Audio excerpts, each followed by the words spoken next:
జగిత్యాల శ్మశానంలో ఓ వృద్ధురాలు తలదాచుకుంటున్న సంఘటన అందరినీ కలిచివేసింది. పట్టణంలోని చిలకవాడకు చెందిన వృద్ధురాలు రాజవ్వను కొడుకులు ఇంటిలో నుంచి వెళ్లగొట్టారు. తనను ఎవరూ పట్టించుకోకపోవడంతో రాజవ్వ శ్మశానంలో తలదాచుకుంటోంది.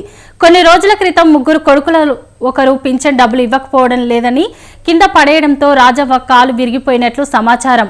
10 రోజులుగా శ్మశానంలోనే ఉంటున్న రాజవ్వ ఎవరైనా కాస్త ఆహారం పెడితే తింటోంది.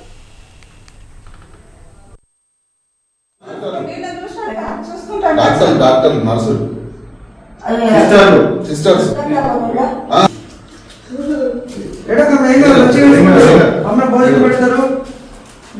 బట్టలు ఇస్తాను అన్ని ఇస్తాను సరేనా ఇదంతా నర్సులు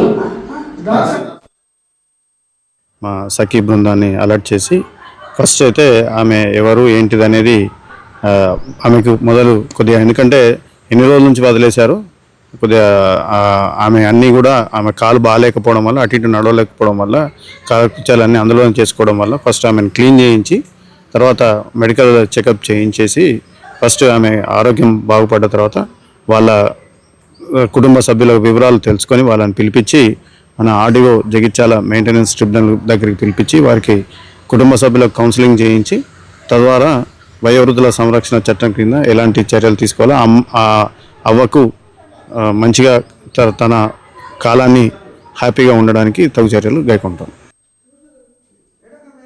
మా సఖీ బృందాన్ని అలర్ట్ చేసి ఫస్ట్ అయితే ఆమె ఎవరు ఏంటిది అనేది ఆమెకు మొదలు కొద్దిగా ఎందుకంటే ఎన్ని రోజుల నుంచి వదిలేశారు కొద్దిగా ఆమె అన్నీ కూడా